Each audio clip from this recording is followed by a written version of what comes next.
we're going to dive in more details pagdating sa first stage ng AIDA model, which is the awareness stage. Sales is not the goal, number one, mindset. Hindi yan ang goal ng awareness stage. Awareness itself is the goal. Kumbaga, hindi mo pa sila kailangang impluwensyahan na bumili ngayon. Minsan, ang goal mo lang is to have them first interaction with you. Bakit nga ba important ang marketing? Okay, volunteer. Someone. Give me your opinion. Yung kakabanggit mo lang, Sir Chikoy, awareness kasi. So, dapat laging parang na-update yung tao kung anong ino-offer mong product or services, ganyan. Yes, no? Hindi naman ka tinatanong, ba't mo ko i-update? Parang ganun, no? Ay, Automatic yung, update. Ah, yun, kumbaga awareness, kunyari pwedeng in terms of yung advertisement, ganyan, yes. Tama, tama. promotion. Oo, ibig sabihin lang, yung hindi mo nga sila tinatanong, pero share mo lang. Ganun, no? Oo, so very important kasi no one buys anything from you if they don't know you exist. Hindi ko alam kung bakit itong basic na to, hindi nila maintindihan kung anong value niyan. Akala ng tao lagi word of mouth is enough. Okay, word of mouth could be enough in some cases. 1% of the time probably. Pero 99% of the time, is that enough? Ha? Pag nilagay mo ba yung itlog dyan sa labas, bebenta ba yan? Possible. Pwede. Maintriga yung mga tao. Pero paano yung masusunod na panahon? Di ba? Ano naman ang goal? Tingin nyo, anong goal ng awareness stage sa marketing?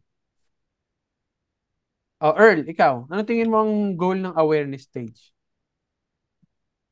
Awareness page, ano, parang ito na yung ano, yung mag-i-input tayo na information sa customer about our product or business for the ano, sa future makasakaling ma-consider nila yung business natin or product, mapabili sila, parang ganun. Yes, tama. That's correct. So sa awareness actually, mas mababaw pa dun ang Hmm. awareness stage. Kasi yan yung pinakataas ng AIDA model. Eh. Ang goal mo lang dyan, simplihan mo lang. Sales is not the goal, number one, mindset. Hindi yan ang goal ng awareness stage.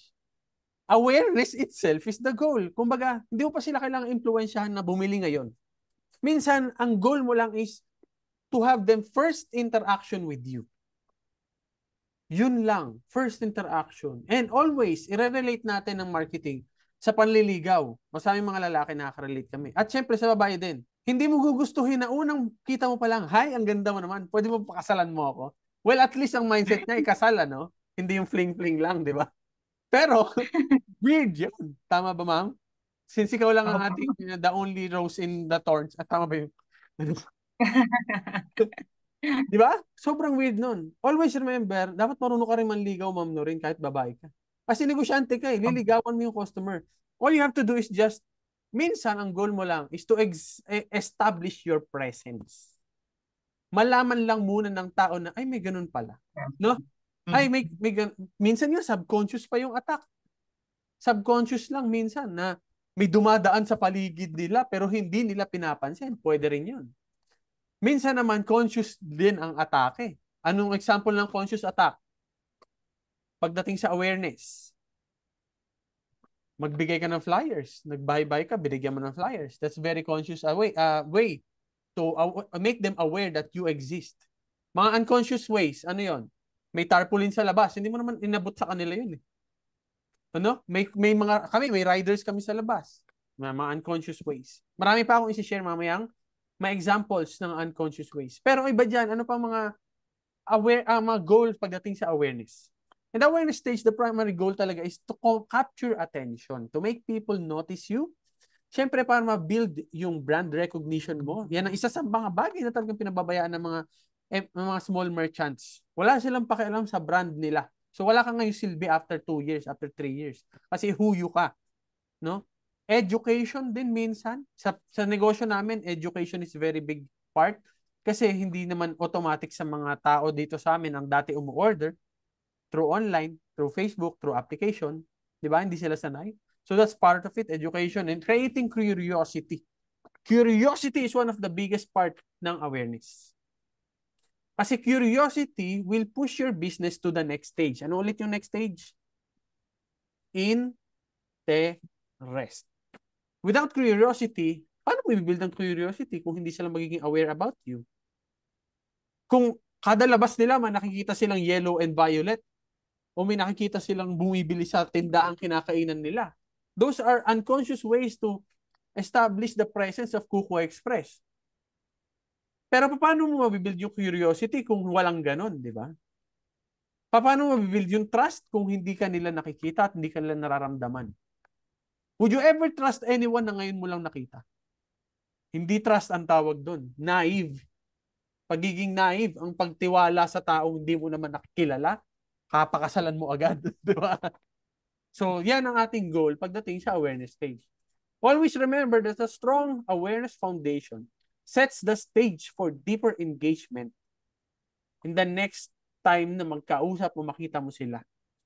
So, yan ang goal ng awareness stage. Ang goal niyan, ulitin natin, to establish any form of relationship or connection sa mga tao sa paligid mo at syempre sa potential customer.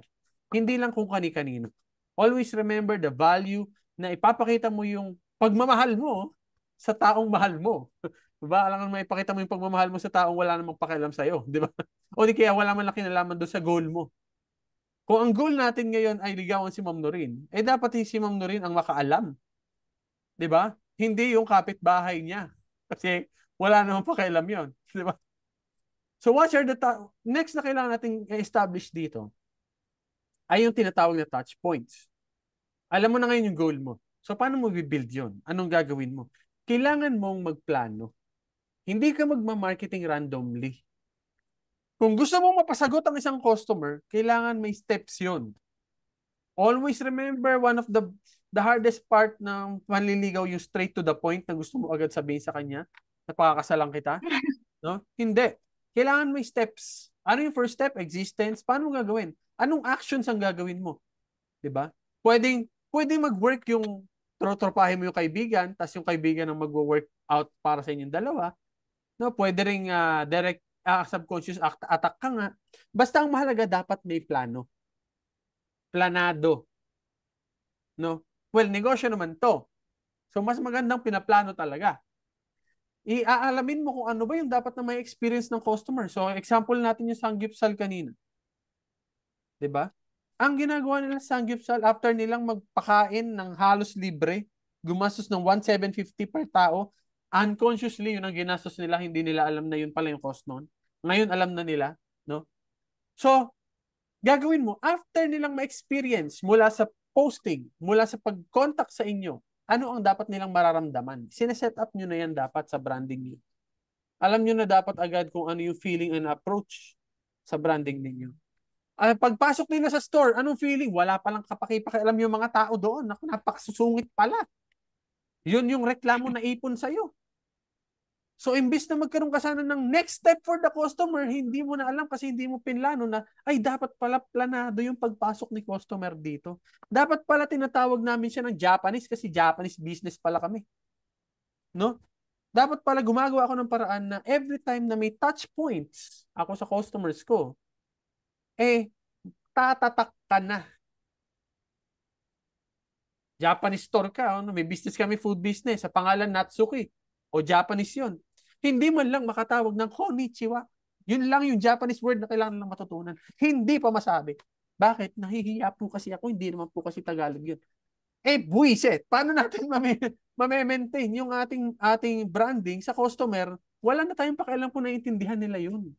Kasi may point eh. The point is, what is the point? Awareness na this is a Japanese-inspired food cart. Diba? Awareness na, ay, nagja-Japanese yan, di ko alam ibig sabihin, pero nagja-Japanese sila kasi Japanese. So, ibig sabihin na-emphasize mo yung brand na gusto mong ma-receive ng tao about your business. Pinlano nyo ba yon? That's the question. Pinaplano nyo ba ang steps na bawat may experience ng customer nyo? Kung hindi nyo pinaplano yon, ibig sabihin, are you really concerned about your brand? That's the next question. So, you have to figure that out. Paano mo i-reach out si customer? What makes you stand out? Planuhin natin mula umpisa. Mula pag nakita pa lang natin sila, pag ipinasok natin sila sa store natin, anong dapat ma-feel nila? Bago sila umalis, dapat kasama sa plano yun. Kapag umu-order sila sa'yo, dapat kasama sa plano yun. Diba? Yun ang mga touch points. Yan pag nasa loob ng store. Pero pag nasa labas, ano yung mga touch point na dapat mong gawin? Iba't iba, hindi pwedeng posting lang lahat. Ang tipid mo naman, negosyo yung pinapatakbo mo. Nag-i-invest ka na rin lang ng oras dyan. Bakit hindi ka mag-invest sa ibang bagay like yung flyer distribution? Mag-invest ka sa taong lalabas dyan para magpa-cute dun sa mga customer. Kung ang target mo mga estudyante, may mga mascot pa nga yung iba, di ba? Effort. Because those are parts of the touch points. Kahit hindi sila bumili ngayon, anong ibig sabihin? Ang goal mo naman kasi sa marketing is just to touch them. To reach out to them. Na malaman nilang nag-exist ka. Tandaan, yun ang goal mo sa awareness stage. Diba? Hindi mo agad goal na bumenta. So yung touch points na yan, planuhin nyo na yan. So marketing touch points are interactions between your brand and your customers throughout their journey. Hindi lang one step.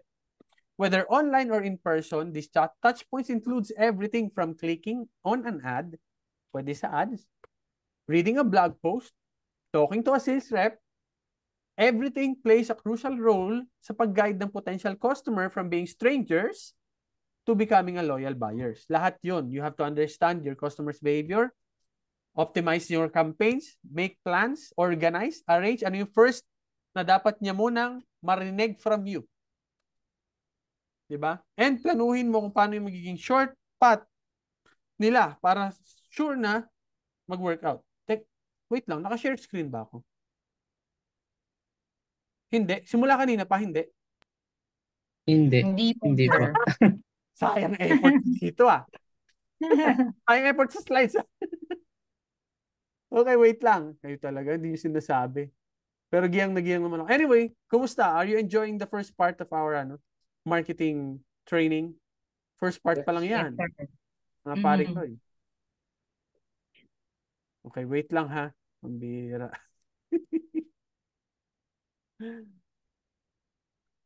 Okay, one more. Walang nagsasalita. Okay lang. At least nag-enjoy naman kayo. No? Yun na yung importante. Minsan pinaplano, kaya lang minsan pumapalpak eh. At least, alam na natin. Pinlano ko na may slides eh. Kasama yun sa touch points nyo. No? Okay? So, move on tayo. Ayan yun. Yan yung ating ginagawa ngayon. Nakashare naman na siguro, no? So, lahat ng stages na yun is very important. All of the goal is yung mga sinabi ko kanina. Pero ito pa isa, iset natin ang tamang expectation ninyo. Okay? Awareness stage is just to tap the consciousness of the people around you. So, minsan, 10,000 people kaya mong i-reach. Sila, nag-post sila. Ang daming na-reach, more than 10K. Diba? Pero sa awareness stage yun. Ginawan mo ba ng plano para mag-move forward sila sa interest stage? Usually sa interest stage, nagiging 1,000 na lang yan. 10% na lang. Iba-iba ang rate niyan. Hindi lahat ng na-reach out mo magiging interesado. Paano mo malalaman pag interesado sila? Later, pag-usapan natin. And then, after mo mag-interest, pupush mo yan sa desire. And then, bago pa yan, bumili talaga. So, pag bumili na yan, 10 na lang yan. So, imagine ninyo ito. Balikan natin yung sample kanina. 35,000 ang ginastos nila for what? For awareness stage lang? Hindi. Kasama na sa interest kasi nag-try na sila. So, 200 lang ang nakuha nila sa interest stage. Ang nag-take action, yan yung bumalik para bumili ulit. Yan yung nag-take action. Ilan yung babalik ngayon, hindi nila alam. Kasi wala silang details eh. Nung mga napunta sa interest stage. Di ba sayang? Imagine nyo na lang kung nasa isip nila yon na kapag nag-marketing ako, kailangan ko makuha man lang at least mga information nila. Para I can influence them sa next steps na mag-take action sila. Di ba? Kasi hindi nila naisip yun. So the proper expectation, hindi lahat ng na-reach out, ulitin, hindi lahat ng na-reach out ko ngayon ay bibili ngayon. Hindi porke may isang activity ako ngayon, ay bibili na sila. Kailangan ng gaano karaming awareness activities? Hindi lang po isa. Hindi sapat ang Facebook post. Kailangan marami kayong iba't ibang activities. Iba't ibang means, iba't ibang channels na malaman kayo ng tao na nag-exist kayo. Okay? Awareness stage pa lang po ang pinag-uusapan natin. So, ang goal mo sa AIDA model is to push them down the funnel. Diba? Ito funnel yan eh. Kaya yan ganyan. Kasi paunti sila ng paunti. As you work on it, paunti sila ng paunti. And that's normal. Ang hindi lang normal, pag walang nag-move forward sa next stage. No? So, always yun ang goal mo sa AIDA marketing. After mo magawa yung awareness stage mo, kailangan ma-push mo sila sa interest stage. Interest stage, yan yung stage na gusto na nila, nagtatanong na sila. They want to be informed na. Hindi na yun, basta aware lang sila. Nagtatanong na sila sa'yo, sa kapitbahay nila, may mga questions na sila na gusto na nilang ma-address. Paano nga ulit magkakaroon ng interest? Kailangan mayroong awareness. So, yun ang goal ng awareness. To push them to the point na magtatanong sila sa mga services or products mo. Then next, ipupush up dahil nagtatanong na sila, pwede ka na ulit gumawa ng mga activities pa ulit para ma-push sila sa desire stage. Ano naman ibig sabihin ng desire stage? Give me any idea. Sino may idea? Oy, may bagong dumating si Nico. Hello, Nico. Welcome to the Koi Founders Club public Zoom meeting. O ikaw, baka meron kang idea. Anong ibig sabihin pag nasa desire stage?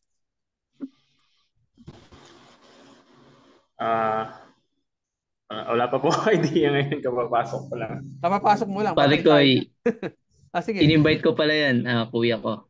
Okay. Nagsisimula pa lang sa sa business. Wala pa talagang actual. Hello, kuya.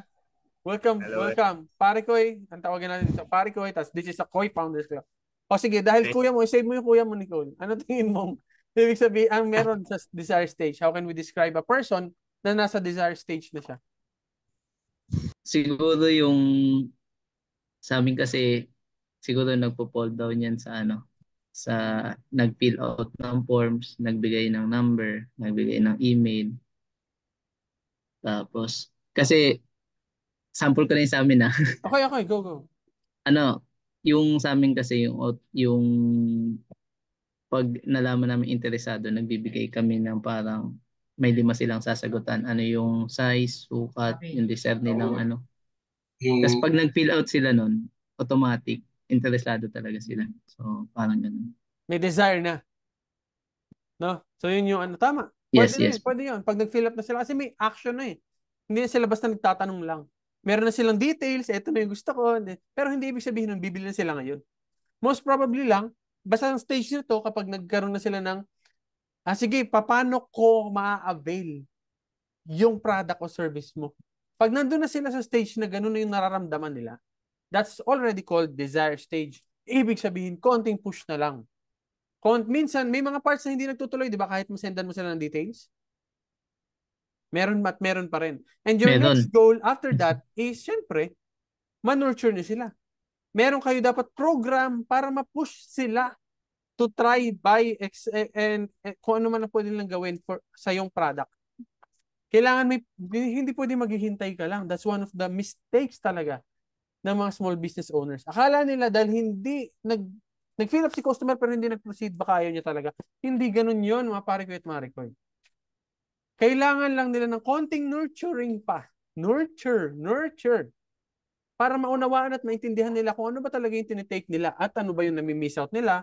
O di kaya kayo mismo gagawa kayo ng paraan for them to step inside and try and experience the business. So every step of the way sa AIDA marketing is very important. At lahat ng stage na yan pinaplano.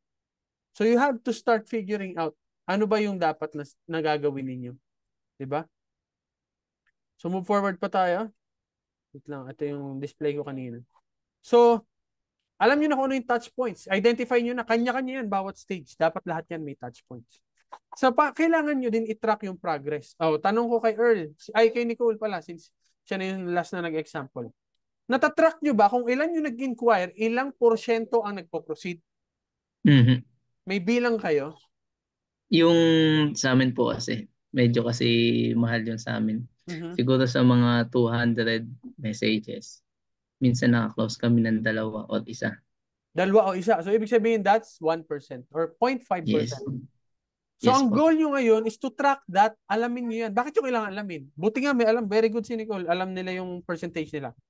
That's very, very good. Kasi pag alam mo na yung result mo, ibig sabihin, alam mo yung dapat mong i-tweak somewhere Kailangan mo i-tweak yun somewhere. Anong gagawin mo sa hindi tumutuloy? Grabe, may 99% na hindi tumutuloy. Okay? Ibig sabihin, you need to build something program dyan. At syempre, pag may tumuloy, may umuulit. Nicole, may umuulit naman? Sa amin po. Yes po, Oo. may mga repeat Halimbawa, sa client 10 kami. tumuloy, ilan yung umuulit? Siguro mga 3, ganun. 30% ng 10 3, tumuloy. 2. Di ba? Depende sa binili nilang items. 20%. O, di ba? Depende sa binili ng item. Ngayon, sasabihin ko na sa'yo, Nicole, yung 99% na yan, pwede mo pa rin gawa ng paraan yan para tumaas ang conversion rate mo. So, kailangan mo i-track yung progress mo kasi para alam mo kung anong dapat mong i-focus. Imagine, yung 1% maging 5%. Ibig sabihin, yung 5% na yun, magiging 5 sila. Yung 5 na yun, malaki yung chance. May 20% doon na potentially umulit. So, ang tanong ko sa'yo, worth it ba? Worth it ba na pataasin yung 5%?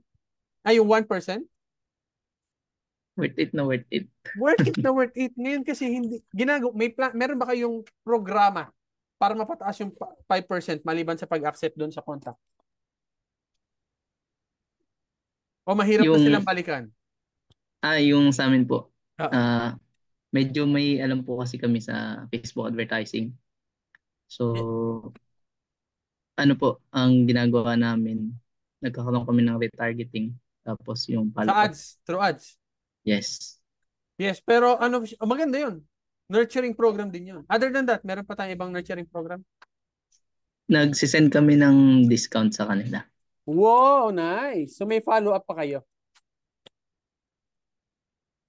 May follow-up pa? Yes. Pero yung sobrang interesado talaga kasi yung sa business suite, nilalagyan namin ng tanda sa kanila. For example, start na, tapos follow up. Para pag chinik namin, pag chinik namin, nilagyan namin ng sa business suite kasi, di ba, pag clinic mo yung pwede mo silang ma-identify. For example, may ano na kasi ngayon yung tinatawag dito. Kalimutan ko yung term. Stages. Pero, pipeline. May pipeline. Ayan, pipeline. Tama. Tapos, ayun, makikita mo sila kung nasang stage na sila. So, ayun, very helpful sa amin yun. Very good. Nice. So, ibig sabihin, very valuable talaga. Nakasama sa plano nyo. Anong gagawin nyo sa mga hindi kumuha ngayon? Hindi nyo na mabalikan kasi lahat gusto nyo manual. So, sila, Nicole, gumagamit ng Facebook Meta. Pero maliban dyan, napakarami mo pang pwedeng gamitin. So, yung pipeline na binanggit kanina, ito yung stages. Awareness stage, may ganun. Nag-move siya. Moving forward. Kung ilan lang yun. So, i-identify nyo yung related numbers sa inyong activities. For example, ang related number lang for me sa awareness stage ay kailangan kong mamigay ng 10,000 flyers this month. 10,000 pesos ang puhunan ko doon. Pwedeng 11,000, depende sa dami kasi. Ang puhunan ko doon. At sa 10,000 na yun, ilan ang magsa-sign up? Sa 10,000 na yun, may 10% na magsa-sign up. Ibig sabihin, ilan ang bagong sign up? 1,000. Alam ko na ngayon kung ilan ang kailangan kong gawin. So, ibig sabihin, kung gusto ko ng 10,000 na customers na magsa-sign up sa application namin, ilan ang kailangan ko ipamigay na flyers? From 10,000, dapat maging 100,000. Yun yung basic sense, ha? Pero syempre, may diminishing returns kasi the more you invest, minsan yung returns ay hindi equivalent sa same number. However, at least alam mo yung basic idea. Kung 1,000 lang nagsisign up sa 10,000 flyers, so increase ko yung number of flyers. Or, pwede ko rin i-tweak yung flyer mismo. Same number of flyers pa din, pero since binago ko na yung experience sa flyers, nagkakaroon ng bagong result. Pwedeng bumaba dahil mali pala yung changes, pwede rin tumaas dahil maganda yung changes. So, ganun po yung ginagawa natin. That's why we track the numbers. Ang pinaka-importante for me, sa ngayon, sa seminar natin na to, ay ma-identify natin yung conversion rate. Ang ibig sabihin ng conversion rate, out of 10,000 flyers na pinamigay mo, kung 1,000 ang nag-sign up, ibig sabihin meron kang 10% na conversion rate. So, laging mag-focus sa pagpapataas ng conversion rate para alam natin kung ano yung mga steps natin. So, lahat ng step, di ba? Grabe, kailangan mo isipin pala yun. Halimbawa, bigyan ko kayo ng example. Yung frames kasi, pwede yan kahit saan. Malaki yung potential na pwede siya kahit online. Pero, yung kay Earl, which is frozen goods, limited lang yan. Alam mo na ba, Earl, kung ilan yung potential client mo sa buong location mo? Yung kaya mong maabot? May bilang ka na ba? Pag nag-ano kasi ako, pag doon ko lang nakikita yung yung potential. Nare-reach out. Yes. So kailangan mag-investigate. Kami lumalabas talaga kami, nagbibilang kami ng potential merchant. Kasi parang parehas yung business natin in a way. Kasi partnership sa amin, partnership din kayo, di ba? Umanap kayo ng ways para magkaroon ng partnership maliban sa client mismo. So, i-group natin. Kung ang goal mo is magkaroon ng partners, kailangan alam mo kung ilan sila. Customer na to, customer strategy na to, pero next topic natin pag-usapan yan. Kasi kung 200 pala sila, tapos ni-reach out mo yung 200 na yun, wala ka nang ibang ma-reach out after that. Kasi yun na lang sila talaga. So, ibig sabihin, hindi ako pwede mag-focus ngayon saan? Sa dami. Kasi wala 200 lang talaga sila eh. Saan ako dapat mag-focus sa conversion rate? Kung out of 200 na-reach out namin at 10% lang ang nag-sign up sa amin, wala na akong ma-reach out na bago. Ang kailangan kong gawin ay nurture the clients.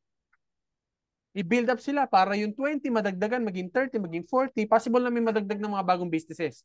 Pero napakatagal nun. Hindi yun laging may bago. So you have to understand kung magkano ba talaga ang budget mo para sa, ano ba talaga i-reach mo? Ano yung numbers na kailangan mong i-reach? At ano yung numbers na kailangan mong i-tweak? Always remember, there's always a chance kahit sa 99% na hindi nag-sign up. May plans ka din dapat doon. May plans ka paano sila ma-win. Kasi sila na nga yung nagpakita ng interest. Hello? Nandun na sila sa interest stage, wala na sila sa awareness stage. Ngayon, isipin yung mabuti.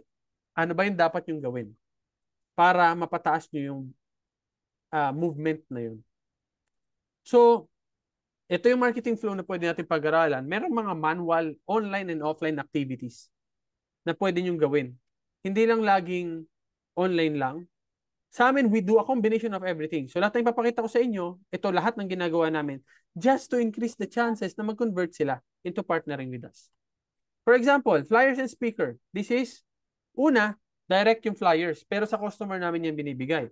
Pero may speaker kami. Yung speaker kasi, that's unconscious. Ay, actually, medyo conscious din pala, no? Kapag sa customer mismo. Pero dahil pupwesto kami sa harap ng potential partner merchant, kahit na ang tumutunog sa speaker ay pang-customer, unconsciously naiintriga ngayon yung mga stores. Naririnig nila kahit malayo sila eh. Hindi man namin sila binigyan directly ng flyers kasi hindi naman para sa kanila yung flyers. Pero dahil may nag-iingay sa labas na kuku, pa-deliver na, bilhin lang yung mga pagkain, mga ganun, di ba? Outside. Ngayon, anong nangyayari? Subconsciously nagiging interested. Natapataas namin yung chances na maging interested yung store bago namin sila i-reach out. Nagets nyo? Yun ang ibig sabihin ng pinaplano kung paano nyo atakihin yung liligawan nyo. Liligawan namin yung yung store eh. Paano bago ko diretsuhin yan ng gusto pwede bang manligaw o ano bang number mo at liligawan kita, mag-establish muna ako ng presence in other means. Sa ibang malalaki, anong ginagawa nila? Nag-entertain sila muna ng ibang babae para makita kung interested yung isang babae. May mga ganong style. Di ba? So sa amin, yun ang ginagawa namin. Doon muna kami sa ibang clients na potentially namin maging partners o maging customers and then ma-intrigue si food business kasi ang sipag naman namin maghanap ng customer. Baka kailangan nyo ng tagahanap ng customer, di ba? Yung kasi yung trabaho namin. Signages. Mga tarpaulins. However, I highly discourage yung mga naglalagay ng mga tarpaulin kung saan-saan. We don't have to do that. Hindi natin kailangan maging basurang politiko. Hindi, joke lang. Hindi natin kailangan maging dahilan ng dagdag ng basura sa labas. Wag, please, hanggat maaari, wag kayong magkabit sa puno o kung ano, saan man, randomly. Pwede kayong makipag-usap sa mga barangay at magpaalam doon para maglagay sa tamang lugar. Wag po tayo maging basurerong negosyante. Dahilan ng basura. Hindi pala basurero. Dahilan ng pagkalat ng lugar. Wag po. Events, uniforms and thermal bags. May colors ba kayo? Have you identified your branding? Have you identified your messages? Nag-try na ba kayo mag-reach out sa call text? Sa amin pwede yun kasi B2B. Di ba? Mga negosyante nagpo-post talaga sila ng number. Call namin sila and email namin sila, cold reach. Partnerships. Mga pwedeng ex-deal. No? Ako ay may negosyo ka din, ex-deal tayo. Ito ang gawin ko para sa'yo, ito ang gawin mo para sa akin. Hindi lahat kailangan benta agad. But X-Deal is also a very good start para malaman mo kung okay maging partner yung isa. Kasi malalaman mo kung paano niya binibigyan ng value yung binibigay mo sa kanya. At ikaw din, mapapakita mo sa kanya kung ano yung value pwede mo ibigay sa kanya. Same lang sa cold text, yung cold calls. Ang advantage sa manual activities and offline is hindi lang siya visual. Example, flyers. Bakit ako fan ng flyers? Yung iba, flyers, gastos niyan eh. Mahal naman talaga, piso isa. 1.15 cents ang isa ng flyers na ganito kaliit. Napakaliit. Pero bakit namin ginagawa? Isa lang naman ang kayang i-reach niyan. Pag inabot mo yan, isang tao lang yan. 'Di ba? And most probably, titingnan lang nila yon. Tapos na. Pero always remember, we are targeting the psychology of the person. Dahil may nakita na siya, meron pa siyang na-touch, at may nag-abot pa sa kanya. Tama? So we already have 3 touch points sa isang activity lang. Na-imagine? That's why flyers is still effective. Depende sa business nyo, syempre. Pero sa amin, dahil kami nagbebenta ng food sa consumer, direct to consumer, meron kaming direct to consumer, tsaka may B2B, very effective yun, nahahawakan eh. Tas mas quality pa yun, mas mamahalin pa yun, edi mas lalong tumataas ngayon yung perception ng tao about you. Compared sa digital, nakita lang yun, scroll up ka na. Wala nang ibang touch point. Magastos, oo, kasi yung flyers, yung tao, pero marami kang touch points. That's why it's okay. Diba? That's why hindi talaga laging panalo ang digital. Hindi kayang magbigay ng digital ng touch point, ng physical touch. At may audio pa na narinig na nagsasabi. Meron pang emotional touch minsan eh. 'Di ba? Ngayon, pero sa digital activities naman, napakamura naman ito. Social media content, pwedeng libre yan. At ang reach, napakarami din. Pero hindi na pwede ang 7 times touch points dyan. Kailangan mo naman 13 pataas na touch points, doble, triple touch point. Social media marketing, cold DMs, paid ads, social media engagement, post ka ng post, di ka naman nagre-reply, di ka man lang nagre-react. Diba? Walang kwenta yung page mo kung di ka naman nagaganon. Cold emails, kailangan lang, ang maganda sa digital activities is tulad ng ginagawa ni Nicole, pwede nilang i-attach sa ads, paid ads yung ginagawa namin, at pwede mo rin yung i-attach sa mga marketing tools. For example, website, na pwede mong lagyan ng nurturing sequence ng email nurturing sequence. At pwede mong i-automate. Yan ang isa sa sobrang gandang pwedeng gawin sa digital activities. Which is yan yung aming ginagawa sa mga negosyo namin. Kunin ko lang yung email, tawagan ko lang muna. Pag hindi sumagot, ipapasok ko sa email sequence. Yung email sequence na yon, sa first day may isa-send na email. After 1 day, may follow-up email. After 3 days, may something ulit, something ulit, something ulit. So sa social media, sa digital activities, pwede mong ma-push from awareness to interest. Why? Paano? Magre-react ka sa post nila, mag-reply ka sa comments nila, mag-direct messaging ka sa kanila. Alam ko na experience niyo na yun from my side. 'Di ba? Tama ba? Nagre-react ako sa mga post niyo, nagko-comment ako, nagre-reply at mini-message ko rin kayo. Mali ba kay Nico? Bago pa lang si Nico, welcome kay Nico, no? Pero sa iba, most probably na-experience niyo sa akin 'yan. Kasi tapos meron minsan invite ko kayo mag-sign up. Tulad dito sa form. Invite ko kayo mag-sign up. Meron tayong nurturing sequence. Pwede ako mag-cold intro kung cold talaga. Pero kayo, hindi na kayo cold. Warm, matagal ko na kayong nakakasama sa iba't ibang means nga lang. Mayaring direct, mayaring hindi. No? Tapos after ko mag-cold intro, mag-email sequence ako ng nudge email, may information ako isa-send sa kanila. Another information. Pag nag-send ka ng information, depende pa rin ulit sa strategy mo. Marunong ka ba magawa ng magandang title? Marunong ka ba gumawa ng valuable content talaga para maging interested sila sa ginagawa mo? 'Di ba? Sobrang lakas kaya ng TikTok ngayon. Bakit? Kasi nag-i-inform yung mga vloggers ng mga products nila. Nag-i-inform, may mga nagpo-post sa group natin. Sa Koi Founders Club, puro vloggers yung mga yon. Nag-share sila about their journey. Meron si Kakuskos. Naggagawa ng ang tawag doon? Cabinet, furniture. Kaka-post niya noon, interested na kanya ako, nagtanong na ako sa kanya. Ang problema, hindi siya nagre-reply. Di ba? Ang sipag mo mag-post, hindi ka naman nagre-reply. So medyo may mali, may pagkukulang. Kakuskus yun ay wooden furniture yun. Tingin nyo, pwede nyo gawin yun sa wooden bazaar? Yes, of course, pwede. Pag may nagtanong sa inyo, pansinin nyo naman. Di ba? Kasi baka gusto ko ng malaking frame mo. Picture frame ba yung pinag-uusapan natin, Nicole? Yes. More on artwork kami. Tsaka mga mirror Oh, yun. frames. Pag gumagawa ka ng content, i-post mo sa group ng co-founders, meron at merong interested dyan dahil may mga pera yung mga ibang co-founders natin dyan. Ba't di ka nagpo-post sa co-founders club? Hindi kayo pwede magbenta, okay, directly. Pero Ah, kasi gagamitin nyo lang ang group na yon to build awareness. Hindi kayo magbebenta. Mag-share kayo about your business journey. That's our goal sa group. Bawal magbenta doon. Pero, hindi nyo may iwasan na ma-interested pa rin ng tao. Tama? Kasi may content kayo. May nakikita ako at paulit-ulit ko nakikita. Kaya gusto ko na magtanong. However, hindi mo ko na-replyan. So, hindi ko na problema yon. So, nawawala yung opportunity na magkaroon ng sale. So, magkakaroon ka syempre ng invitation, and i-build mo yun, mag-action sila. So, that's why, kami talaga, ang focus namin, dahil kami ay IT, ang focus namin puro automation. Sobrang dami naming parts ng automation. Padami ka naman ng padami ng customer, alam nyo kung ano iisip ko? Anong gagawin ko dito para hindi ko na kailangan na magdagdag ng tao? Kasi, alam ko na alam ninyo na 80% of the time, ang taong ipapasok mo dyan, sakit ng ulo yan. So ngayon, ang iniisip ko talaga, anong pwede kong gawin sa automated process na hindi ko na kailangan makipag-deal sa pasaway, no? So, figure that out. Always think about the other stages.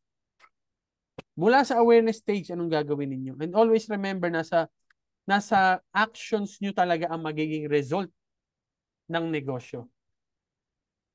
Lahat yan pag-isipan. Is it worth it? Oo naman. Sabi ko sa inyo. Lalo na kung ma-automate yung ibang parts. Sobrang worth it niyan.